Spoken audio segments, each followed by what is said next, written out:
Make sure you guys hit the subscribe button if you guys are enjoying the content that we're throwing up. And make sure you guys hit the like button if you enjoy the video.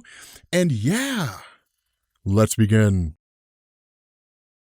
Okay, so picking back up with the Dark Phoenix saga, this is essentially the conclusion. Because remember, when it comes to the Dark Phoenix saga, you can actually kind of skim through the first part. I mean, we didn't necessarily do that, but you can kind of skim through the first part and then pick up with like when Jean Grey finally emerges as the Dark Phoenix. But that's basically what's happening right now, right? Like, I mean, in the last video, we talked about how with Jean Grey basically succumbing to the power of the Dark Phoenix during the whole fight with like Sebastian Shaw and the Hellfire Club and the belief that Cyclops was dead. This has kind of released this huge amount of unbridled power that the Phoenix Force had. Now, again, this isn't something that came out of nowhere, right? And it's one of the things that kind of tapped into the nature of Chris Claremont's storytelling, that the Phoenix Force is this cosmic entity that existed out there. And at the time this story was written, there wasn't a whole lot of information about it. Now, again, like one of the things we said in the last video was that because the Phoenix proved to be so popular, that Marvel followed up with like a series of stories that kind of focus on the in-between periods, right? Like when the Phoenix first popped up, when the universe was created, when the multiverse came into existence, when the Phoenix first began to investigate the existing universe, and then in turn, its various escapades and adventures with future characters. And he was even like Chris Claremont who did that, right? I mean, we saw that in like the old Excalibur stories, and we saw that in like Bizarre Adventures and so on and so forth, that with the Phoenix being as popular as it was like, we want to see more of it. And so again, Marvel basically obliged, because why wouldn't you?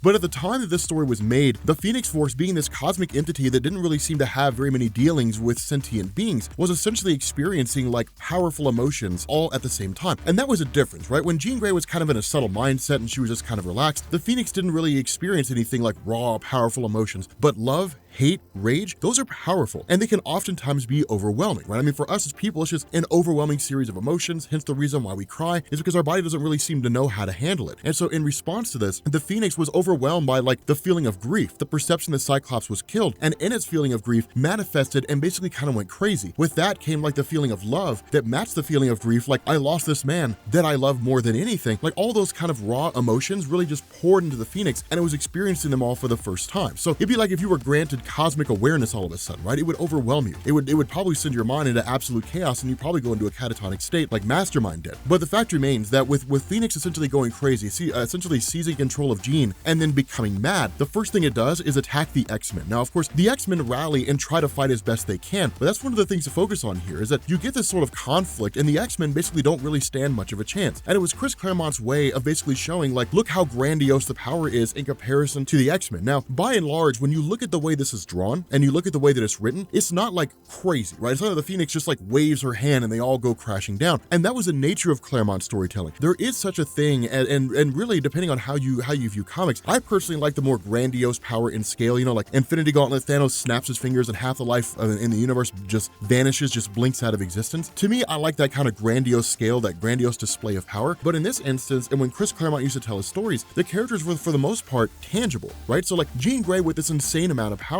we didn't really know how far it went, and in fact there'll be other characters who will basically tell us, but in the moment, the fight that she has between the X-Men, it's her versus them, and so we're not really dealing with like ultra powerful characters. It'd be different if it was like the Molecule Man, right? Like the Molecule Man pops up. At the time, his powers weren't really what they were. That didn't come until 1984 with Secret Wars, and so this story was written in like 1980, like 1979, 1980, and so you haven't really gotten to that point yet. But like if the Molecule Man stepped in, knowing what his power set is, it'd be a crazy display of his abilities. But in the moment right now, you've got a guy who can shoot concussive blast, you've got a guy who can teleport, a guy who can cover himself with an osmium metal, which is kind of a mixture of different metals, although we don't really know the basis behind it. You got guys who under normal circumstances wouldn't be able to match the power of the Phoenix in the first place. So again, it's kind of a cool thing depending on how you look at it. It's a little lackluster, or it's kind of a cool display. But what seems to be lackluster in this part of the story is made up for, you know, here in a little bit. And so when the Phoenix takes off and leaves for space, one of the things that Claremont does is really kind of hit on the various other characters, right? In this day and age of Marvel Comics, if you see an event unfold with like an X-Man or something like that, you don't really see a lot of references to other characters. You don't really see that many references to the Avengers or to the Fantastic Four or to S.H.I.E.L.D. or something like that. Doctor Strange, Spider-Man, you don't really see those kind of references. Just because of the fact that the story is told from the perspective of the X-Men more often than not. But one of the things that made Claremont writing so cool is you would see these small references here and there. Unless Marvel's writing a crossover event like Avengers versus X-Men or something like that, or the two teams are intentionally teaming up, you don't see a whole lot of crossover. That's one of the reasons why, with regards to the current run of Uncanny X-Men before Jonathan Hickman takes over, that it's actually kind of a cool little thing to see Steve Rogers show up to Cyclops and say, hey man, your tactics are pretty heavy-handed. It's kind of a cool little bit of a crossover because it's not something you see very often. But in this instance, with the Phoenix taking off into space, everybody picks up on this, right? The Fantastic Four are just like, okay, so there's somebody here whose power rivals that of Galactus, and it's just kind of an immediate censor, right? Like, people will point to that and say, see, Marvel confirms that's true. And if you go strictly by words, sure, which is usually what I do, right? So I mean, at the time the story is being written, yes, the Phoenix appears to be equal to Galactus in power just by virtue of what we're being told. Given all the subsequent information we have, we know the Phoenix exceeds Galactus in power. But then you have Spider-Man, who's just like, whatever that thing is tripping my spider sense. Doctor Strange is just like, wow. I mean, it's cool. And then of course the Silver Surfer kind of gets in and, kind of looks at everything and is like, this is kind of bonkers, this is kind of crazy, which actually I believe is covered in a tie-in in the old Epic Illustrator comics. I don't know if that actually happens, and if it does, then it'd probably be worth exploring in like a future video, the next video we do or something like that. But at the moment, the Phoenix essentially just kind of takes off, flies all the way across the cosmos, and then destroys this star that belongs to a group called the Badari. Now, the Badari are for the most part just kind of a race that exists in this star system, but with the death of this star comes the entire annihilation of their race with the destruction of their world. And so when this happens, the Shi'ar are essentially monitoring everything. Now, I want to talk about this for a second, right? I'm not going to leave you guys hanging on information about the Shi'ar. Just be like, and the Shi'ar are seeing it, moving on. Like, I'm not going to do that to you guys.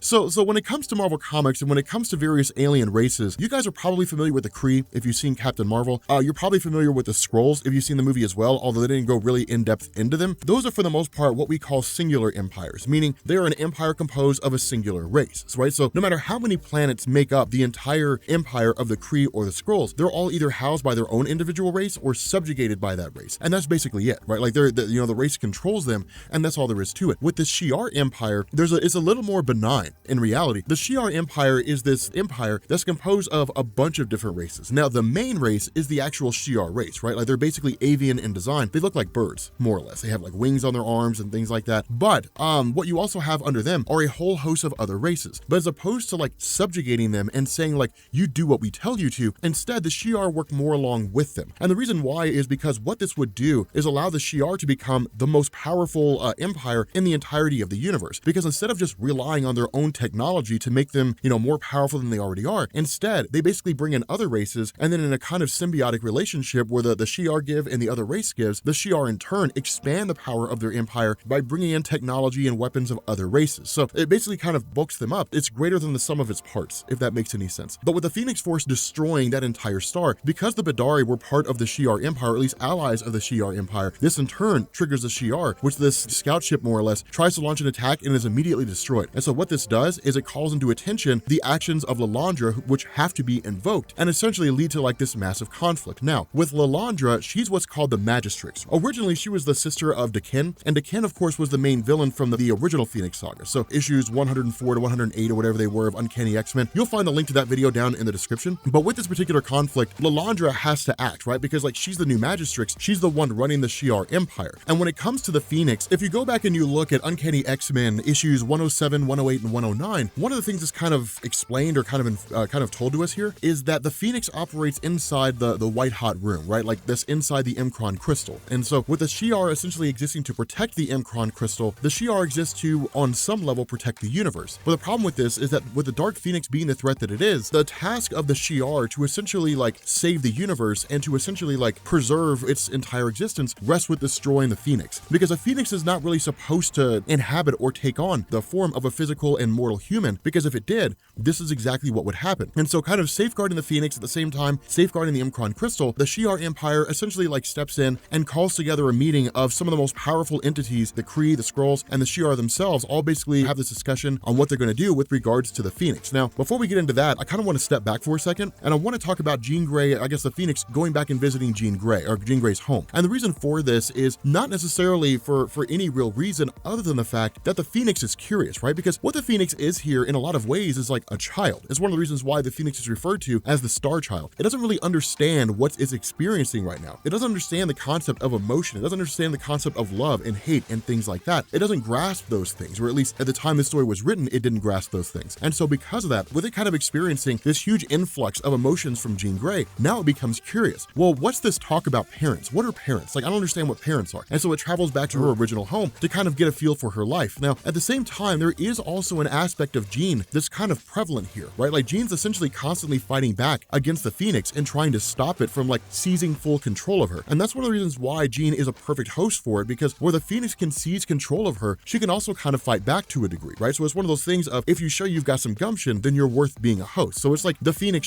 testing Jean more or less. If you guys don't know what that is, well then, look it up sometime. But the fact remains that in this moment, with Jean Grey's telepathy being so sensitive, in the sense that like she's still not able to fully control it the way that she used to, the thoughts of her parents and her sister are like pouring into her mind. And as that happens, Jean begins to become overwhelmed because what they're experiencing is fear. On one side, they're kind of like, hey, I'm glad you're here. But on the other side, it's like, what's going on here? Why are you doing things like this? And so on and so forth. And so, of course, that leads to the X-Men intervening and then essentially attaching like an inhibitor collar onto her head. Now, inhibitor collars are collars that are designed to shut down the powers of a person, right? So if you slap one around the neck of Gambit, he won't be able to use his powers at all. For this purpose, it's pretty much the same thing. It shuts down the psychic powers of Jean, her telepathy and telekinesis, but the Phoenix Force is still there. And so what it does is almost kind of temporarily eliminate the bond between the two. Now, of course, this is Jean and it's the Phoenix, which means that like the Phoenix is still somewhat in control here, allowing for, some measure of her powers. It's not complete, right? I mean, she's probably using like 10% of her powers, but still, like, I mean, she can still fly, she can still use some measure of her telepathy and telekinesis. It's just not as expansive as it used to be. But again, this is Claremont kind of saying, this is how powerful the Phoenix is. For anybody else, it would have shut their powers down, and that would have been the end of that, right? They would have just kind of been like, okay, you're defeated now, and they would have carted them off and done whatever they had to do. But for the Phoenix, you're talking about a power that's so primordial and so extreme that not even something like this can shut those powers down in their entirety. And so where Wolverine goes to attack, or at least goes to subdue Jean, what you end up having is like Jean Grey herself, who manifests and says, hey, look, you have to kill me, you have to stop me. What's going on here is this internal battle between the Phoenix and Jean Grey, that Jean Grey will pop back up. She'll take control of her body for a very short amount of time, and then the Phoenix will take control back. And so in those little moments when Jean Grey is lucid and when she's like, hey, like somebody has to stop me, she begs Wolverine to kill her. Now you saw this play out in X-Men Last Stand in one of the most terrible ways ever, but that's basically what was going on here, that Jean would kind of intervene every once in a while, take control of her body back, and the Phoenix would seize control again. And so as a result of this, you have Cyclops who steps in, and that's when things begin to change. Because remember, the rapport between Cyclops and Jean has always been a huge aspect of their characters, right? And Chris Claremont was nothing if not a guy who didn't focus on the interpersonal relationships between characters when he was writing the X-Men stories. And so what this is at its core level, absolute and unadulterated love between two characters. It's almost kind of like the statement, love conquers all. And that's what you end up having here. When Cyclops intervenes and starts talking to Jean and rationalizing with her, Jean actually takes control back for a little while. The love she feels for Cyclops allows her to overpower the Phoenix for a longer duration than normal. But yet again, the Phoenix takes control. And so what this leads to is a psychic battle between Charles Xavier and the Phoenix itself. Now, Charles Xavier ends up winning, but only because of the fact that Jean helped him. If this was a straight up battle between Xavier and the Phoenix, Xavier would have lost by a mile, because you're talking about what's essentially just pure psychic energy against a guy who can manipulate psychic energy, right? She could just overwhelm the mind of Xavier and just like destroy its brain, and he's just catatonic for the rest of his life. There are all kinds of circumstances where he could have lost, but because of the fact that Jean helps Xavier win this battle, what it does is it kind of locks away the Phoenix Force for some period of time. Now, it's kind of left to us in the moment right now to determine how long that time period is, but fortunately for us, it ends up being Claremont who actually tells us how long this goes for. And the reason why is because once the battle ends and it feels like the day is won, suddenly the X-Men are all teleported away. And the reason why is because they're all brought before Lilandra and this grand commission of the Shi'ar Empire, Kree and the Skrulls. And what they basically say is, using, with the power of the Phoenix, what it's essentially done is by tapping into Jean Grey, the Phoenix has crossed a line that it can't come back from. The Phoenix knows love. The Phoenix knows hate. The Phoenix is supposed to be this impartial entity that knows neither of those. It doesn't know any kind of emotion, that it just kind of exists out there, and it represents the sum total of all life that has ever, currently does, and will ever exist. And it serves a fundamental purpose in the universe, right? It's like Galactus feeding on planets that he's only angry at, as opposed to Galactus feeding on planets across the board indiscriminately. And so with that being the case, they basically state the Phoenix has to die, because with the Phoenix experiencing these emotions now, if it's allowed to run rampant, it'll just arbitrarily start destroying more systems because it can. It'll be like a feral animal tasting blood, right? Like it doesn't come back from that. It just kind of loses it. I guess a better example is like a dog getting rabies. It's probably a better example of that, right? Like it's fundamentally altered. It's changed and there's no real real way to bring it back. And so, of course, with that being the case, the X-Men essentially invoke trial by combat, right? Like, it's actually Xavier who basically points that out. He's like, hey, look, according to your all's laws and the way you function, we can basically like prove our case by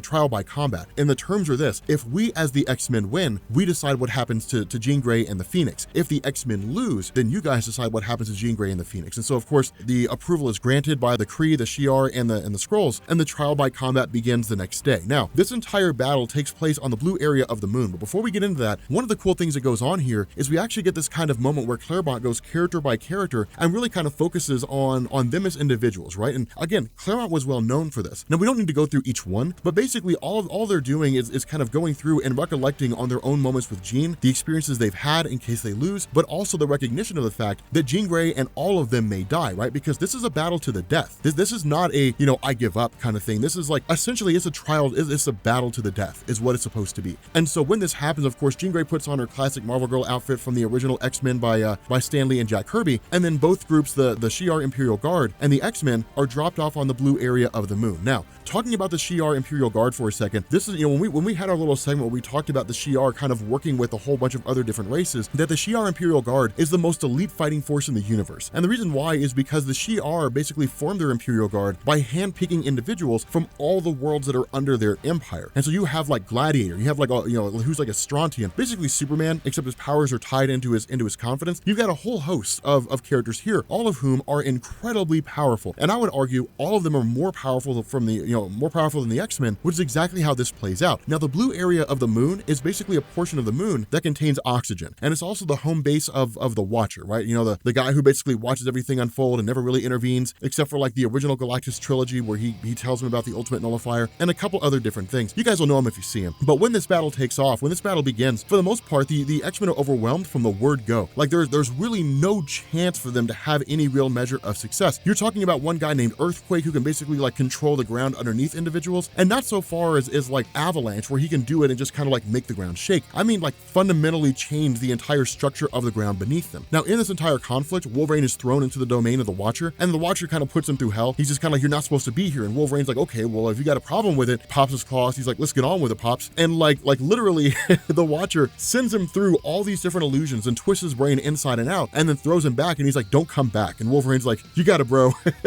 I'll never be back in this place again. It's kind of a cool little moment. It's kind of a funny little thing. With these X-Men facing off against the Imperial Guard, again, like one by one, they're all single-handedly dismantled. Like one by one, they're all taken out. One by one, they are all defeated. Colossus fights Gladiator and is defeated pretty easily. The battle doesn't last very long. And so with this being the case, after it's all said and done, Cyclops and Jean are the only two people left. They're the only two individuals, the only two X-Men that are remaining here. And so where Cyclops does his best to protect Jean, the entire might of the Imperial Guard comes crashing down on them. And for the most part, like their defeat is absolutely guaranteed. They actually end up boarding a Shi'ar vessel and try to make a break for it, and the Shi'ar vessel is destroyed by the Imperial Guard, and you're left to believe that Jean Grey and Cyclops were killed. And so when this happens, like Jean believing that Cyclops was dead basically snaps, and the Phoenix Force reemerges yet again. And so as Dark Phoenix kind of going forward, losing her mind and attacking everything, Xavier says that we have to do the only thing we can do. Everyone has to kill Jean. Like everybody has to attack Jean. And so with that being the case, like the X-Men, the Imperial Guard, the whole 9 yards, they all go and they all attack the Phoenix. And what you get is this insanely brief moment of reprieve with Jean Grey like taking off into the ruins of the blue area of the moon. Cyclops ends up following after her, right? He tells Colossus, stay here, man, because if you run in there, she'll probably kill you. But because of the rapport that we have, I have a better chance of talking directly to Jean through the Phoenix than you do. And so following them in there, what we end up finding out is Jean Grey concocted this entire plan that with it being on the blue area of the moon and then being possessed by the Phoenix and Jean Grey having cosmic awareness, then basically what it meant is she knew everything that was on the moon. And there was this old weapon, this disintegrator that had been left there by the Kree when they were doing their inhuman experiments on Earth. And so when that happened, Jean Grey basically went running in here and then used the disintegrator to destroy herself. And so when Cyclops gets in there, it's essentially already done. She's in the process of dying, and that's the end of her. And so what happened here was that Jean Grey sacrificed her physical body, and then that was the end of that. Now, of course, the Phoenix, being a cosmic entity, can't really die, right? So I mean, what it does is it removes Jean Grey as being a host. And the way the story was done, the way it was written at the time, it was a kind of finality that with Jean Grey destroying her physical form, it almost appeared like she destroyed the Phoenix as well. It was kind of a cool little moment. Now, of course, the follow-up to this, when Cyclops quits, really sort of explains all that and kind of clears everything up and says, hey, here's how things really are and here's how they truly function. But it's a cool moment here because Jean Grey kind of sacrificed her life. And the reason why this matters is because what Chris Claremont was aiming for when he wrote the Phoenix and the Dark Phoenix saga is that with Jean Grey being like the kind of damsel in distress, right? Having no real purpose, basically being useless, kind of being the one who always like relies on the guys to help her and things like that. That when he took over the character, when he took over the X-Men, he was like, let's make her ultra powerful and then let's have her go out with a bang. And so what it would do is it allow him to kind of get rid of her and then start bringing in and introducing other characters as love interests for Cyclops, right? Because in reality, the whole thing with Jean Grey, it just kind of lasted forever. It had just kind of gone on and on and on and on and sort of ran its course. And so it was time for something new and fresh. And so with this whole event, you know, kind of unfolding, it's pretty awesome because what this does is it sets the stage for the next phase of the X-Men going forward, which leads into like the formation of X-Factor, the introduction of Madeline Pryor, the birth of Cable, all that kind of cool stuff. It leads into like really some pretty awesome story arcs coming out of this. But with that being said, guys, we're going to bring this video to an end. If you are new here to Comics Explained, make sure you guys hit the sub button to become part of the Rob Corps. If you guys enjoyed this video, make sure you drop a like, and I will catch you all later. Peace.